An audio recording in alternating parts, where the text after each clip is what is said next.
नमस्कार दोस्तों, आपका स्वागत है गीता ज्ञान की इस विशेष श्रृंखला में। हर कोई चाहता है जीवन में शांति, लेकिन इसका असली स्रोत क्या है? श्री कृष्ण ने अर्जुन को जो बताया, वही हमें आत्मज्ञान और शांति तक पहुंचा सकता है। चलिए आज के श्लोक 21 को समझते हैं और इसके गहरे अर्थ में डूबते हैं। पिछले वीडियो में हमने श्लोक 20 के माध्यम से योग की गहराई और आत्मज्ञान की यात्रा की शुरुआत की थी। आज हम इस यात्रा को और आगे बढ़ाएंगे।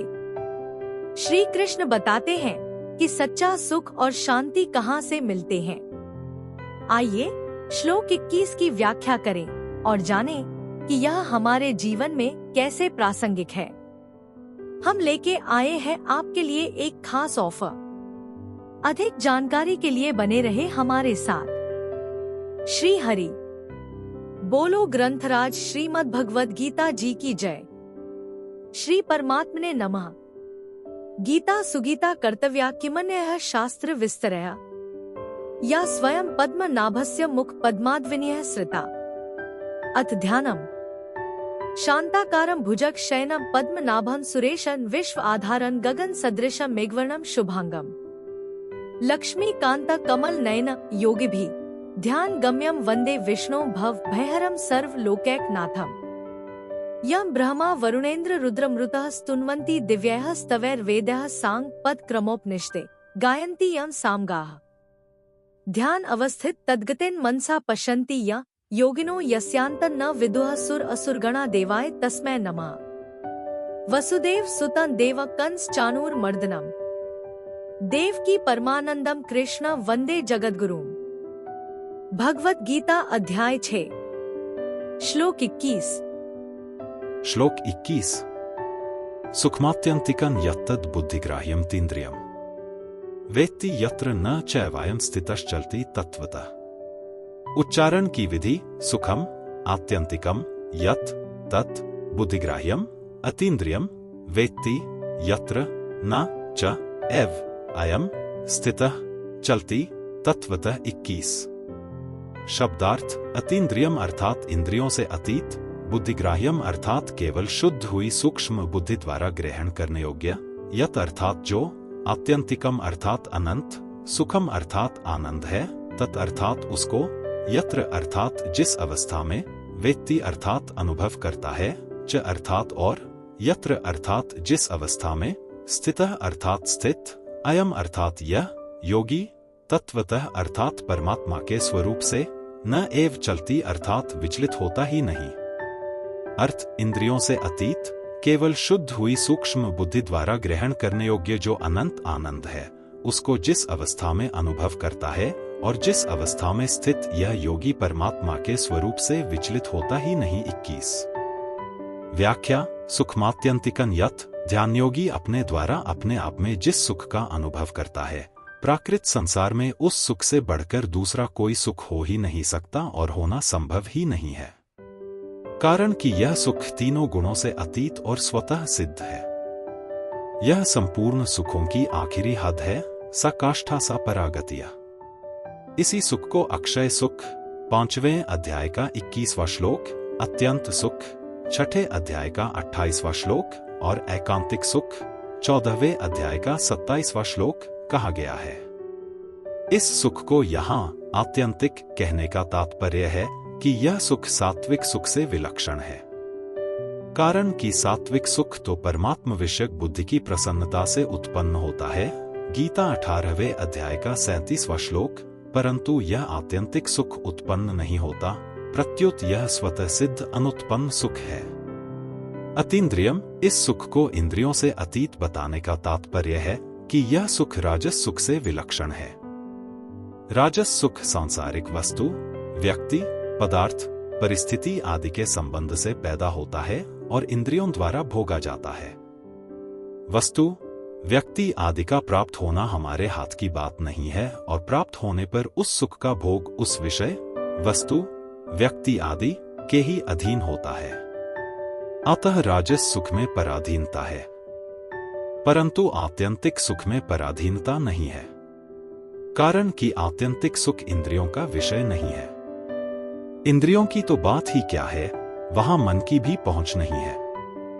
यह सुख तो स्वयं के द्वारा ही अनुभव में आता है। अतः इस सुख को अतीन्द्रिय कहा है। बुद्धिग्राह्यम, इस सुख को बुद्धिग्राह्य बताने का तात्पर्य है कि यह सुख तामस सुख से विलक्षण है। तामस सुख निद्रा, आलस्य और प्रमाद से उत्पन्न होता है। गाढ़ निद्रा, सुषुप्ति में सुख तो मिलता है, पर उसमें बुद्धि लीन हो जाती है।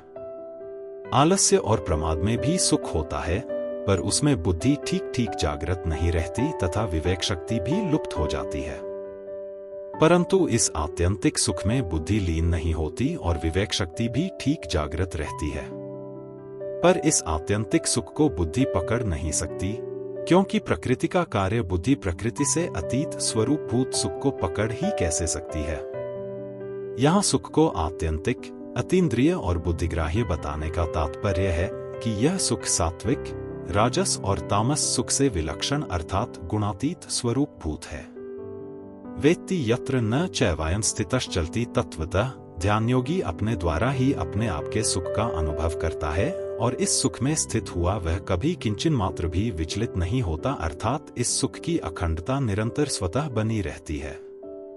जैसे मुगलों ने धोखे से शिवाजी के पुत्र संभाजी को कैद कर लिया और उनसे उनका धर्म स्वीकार करने के लिए कहा, परंतु जब संभाजी ने उसको स्वीकार नहीं किया, तब मुगलों ने उनकी आंखें निकाल ली, उनकी चमड़ी खींच ली, तो भी वे अपने हिंदू धर्म से किंचन मात्र भी विचलित नहीं हुए। तात्पर्य यह निकला कि मनुष्य जब तक अपनी मान्यता को स्वयं नहीं छोड़ता, तब तक उसको दूसरा कोई छुड़ा नहीं सकता। जब अपनी मान्यता को भी कोई छुड़ा नहीं सकता, तो फिर जिसको वास्तविक सुख प्राप्त हो गया है, उस सुख को कोई कैसे छुड़ा सकता है और वह स्वयं भी उस सुख से कैसे विचलित हो सकता है? नहीं हो सकता। मनुष्य उस वास्तविक सुख से, ज्ञान से, आनंद से कभी चलायमान नहीं होता। इससे सिद्ध होता है कि मनुष्य सात्विक सुख से भी चलायमान होता है, उसका समाधि से भी व्युत्थान होता है। परंतु आत्यंतिक सुख से अर्थात तत्व से वह कभी विचलित और व्युत्थित नहीं होता, क्योंकि उसमें उसकी दूरी, भेद, भिन्नता मिट गई और अब केवल वह ही वह रह गया। अब वह विचलित और व्युत्थित कैसे हो? विचलित और व्युत्थित तभी होता है जब जड़ता का किंचन मात्र भी संबंध रहता है। जब तक जड़ता का संबंध रहता है, तब तक वह एक रस नहीं रह सकता, क्योंकि प्रकृति सदा ही क्रियाशील रहती है। परिशिष्ट भाव स्वरूप का अनुभव होने पर ध्यानयोगी को उस अविनाशी, अखंड सुख की अनुभूति हो जाती है, जो आत्यंतिक अर्थात सात्विक सुख से विलक्षण, अतीन्द्रिय अर्थात राजस सुख से विलक्षण और बुद्धिग्राह्य अर्थात तामस सुख से विलक्षण है। अविनाशी सुख को बुद्धिग्राह्य कहने का तात्पर्य यह नहीं है कि वह बुद्धि की पकड़ में आने वाला है, कारण कि बुद्धि तो प्रकृति का कार्य है, फिर वह प्रकृति से अतीत सुख को कैसे पकड़ सकती है? इसलिए अविनाशी सुख को बुद्धिग्राह्य कहने का तात्पर्य उस सुख को तामस सुख से विलक्षण बताने में ही है। निद्रा, आलस्य और प्रमाद से उत्पन्न होने वाला सुख तामस होता है। गीता 18वें अध्याय का 39वां श्लोक। गाढ़ निद्रा, सुषुप्ति में बुद्धि अविद्या में लीन हो जाती है और आलस्य तथा प्रमाद में बुद्धि पूरी तरह जागृत नहीं रहती। परंतु स्वतः सिद्ध अविनाशी सुख में बुद्धि अविद्या में लीन नहीं होती, प्रत्युत पूरी तरह जागृत रहती है। ज्ञानदीपिते गीता 4:27। अतः बुद्धि की जागृति की दृष्टि से ही उसको बुद्धिग्राह्य कहा गया है। वास्तव में बुद्धि वहां तक पहुंचती ही नहीं। जैसे दर्पण में सूर्य नहीं आता, प्रत्युत सूर्य का बिंब आता है, ऐसे ही बुद्धि में वह अविनाशी सुख नहीं आता, प्रत्युत उस सुख का बिंब आभास आता है, इसलिए भी उसको बुद्धिग्राह्य कहा गया है। तात्पर्य यह हुआ कि स्वयं का अखंड सुख सात्विक, राजस और तामस सुख से भी अत्यंत विलक्षण अर्थात गुणातीत है। उसको बुद्धिग्राह्य कहने पर भी वास्तव में वह बुद्धि से सर्वथा अतीत है। बुद्धियुक्त, प्रकृति से मिला हुआ चेतन ही बुद्धिग्राह्य है, शुद्ध चेतन नहीं।